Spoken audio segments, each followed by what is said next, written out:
There was some really incredible testimony yesterday in the trial of former police officer Derek Chauvin. So first up, George Floyd's girlfriend, Courtney Ross, was the first person to testify in the trial who actually knew Floyd. She also talked about their struggle with opioid addiction. Take a look at this. We both suffered from chronic pain after prescriptions that were filled, and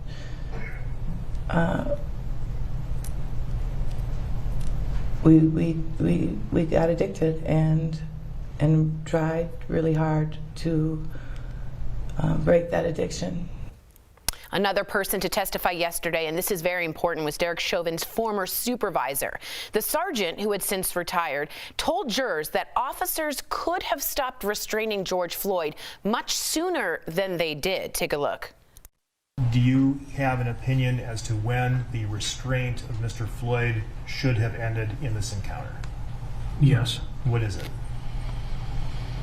When Mr. Floyd was no longer offering up any resistance to the officers, they could have ended their restraint.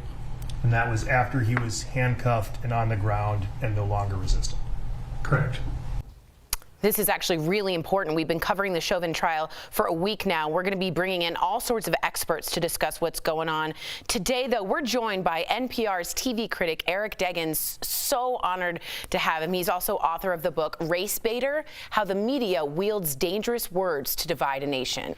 Eric, thank you so very much for joining us on DBL. I'm a huge NPR fan, so I'm geeking out while trying to remain completely calm.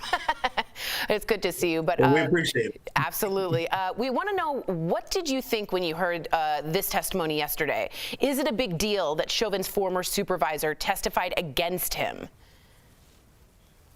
Yeah, because I think what we had seen in these kinds of cases years ago is that the blue wall would go up when an officer was accused of wrongdoing. And, officers would stand in lockstep and at least say, well, let's wait until there's an investigation. Let's wait until we know more. What was notable about the George Floyd situation is that not too long after the video was made public, after his death last year, we saw law enforcement officers across the country step forward and say that they felt that this was not an appropriate technique, right, and that George Floyd had died as a result of some sort of mistake by police. And so to see someone who was on the same force say that same thing was very notable. All right, Eric, first of all, this is Al Jackson. It's a pleasure to talk to you. I'm a fan of your work. So we're going to start broad and we're going to pyramid down and get more specific. But just for the first week, just tell us, how do you think the trial is going overall? Well, it's hard to tell because, of course, we're seeing the prosecution's end of it. And they seem to have done a great job of lining up people, not only to describe what happened, but to try and address counter arguments that may come from the defense. So we have seen the 911 dispatcher from the Minneapolis police talk about how, she thought that Derek Chauvin had his knee on his neck too long. We've seen, as you talked about, a retired member of the force say that he also thought that they should have stopped restraining him sooner. And we saw his girlfriend come and talk about George Floyd's problems with substance abuse, so that when the defense tries to go down that road and suggest that maybe he died from a drug overdose, that the jury will already have heard about their problems from a sympathetic source, his girlfriend. Eric, I want to echo everyone's thoughts. Thank you so much for being here. We're all big fans. I want to read this question people are saying. I want to make sure that people don't think it's me. People are criticizing some folks in the media, saying they are convicting Derek Chauvin before the verdict is in. I would say to them, we haven't even seen the defense yet, right? So we haven't seen that part. But what would you say to them, Eric? Well, what I would say is what journalists are trying to do, what I see journalists trying to do, certainly at NPR, is fully cover the trial as it's happening.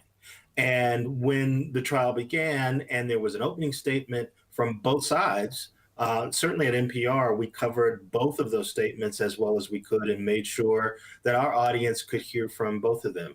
I think the larger issue is that this video has been in the public domain for a year now, for nearly a year now. And I think a lot of people have already made up their mind about what they think they've seen. And that may be the toughest hill for the defense to climb in terms of public perception. Right now, what's happening is that the prosecution is rolling out its case. So, of course, much of the reporting after the first day is going to be favorable towards the prosecution because we're mostly hearing from them. I imagine that pendulum is going to flip when the defense starts its case and we see more reporting on the allegations that they will make to try and say that Chauvin should not be convicted of these crimes. Yeah, I think this once we see the defense, it's a whole different ballgame. I agree. What's your take on people, Eric, in the media who continue to use the trial and the death of George Floyd as a way to divide Americans? It's sort of a tough question, sort of complicated. Wanted to know your take. Well, you know, it all depends on what your definition of using the trial to divide Americans means. Some people believe that by talking about systemic racism and the questions about unequal policing of people of color that are raised by George Floyd's death, that's dividing Americans. But I think what's actually happening is that people are using misinformation in places like Tucker Carlson's Fox News show, for example, and saying things that either are not true or have not been proven true. Tucker Carlson said on his show weeks ago that George Floyd died of a drug overdose. And point of fact, that is not necessarily what the medical examiner's report means if you read it closely, and certainly no court has decided that. So I think people have to be on the lookout for misinformation and make sure that the people who are delivering them information and talking about this case aren't trying to stir up things in order to increase their own power, increase their own audience, increase their own wealth. But at the same time, we should be willing to look hard at some of the questions that have been asked about law enforcement and about how people of color are treated by law enforcement in the wake of this trial. Amen. I was going to say, Eric, I think that George Floyd's legacy will be that it was the day that the back and forth between is there police brutality or not ended. That conversation ended in all of our living rooms that day. What do you think George Floyd's legacy will be?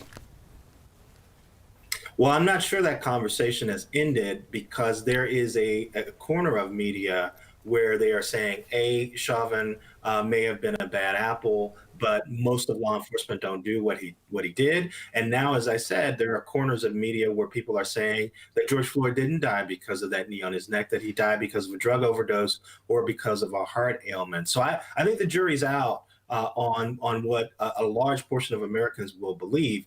But I do think that George Floyd pushed us all towards realizing and accepting that systemic racism is a problem in America, and in particular, systemic racism is a problem in policing. And that seemed to be an argument that was much more volatile, say 2 years ago or 3 years ago or 5 years ago. And with George Floyd's death combined with Breonna Taylor's death a few months before, and other deaths that happened after George Floyd's death, I think we're to the point now where a lot of people have decided, okay, we know there's a problem, let's deal with it. And I think this trial and the verdict that comes from it will go a long way towards either cementing that legacy or making it a little tougher to make that argument. Absolutely, so well said. It reminds me a bit of the Rodney King trial and what happens after that. Eric Deggans, again, thank you so much for joining us on DBL. We're all fans. You can catch Eric on NPR, where he is their TV critic, or buy his book, Race Baiter, How the Media Wields Dangerous Words to Divide a Nation, on Amazon right now. Again, many thanks. We'll be right back. Thanks, Eric.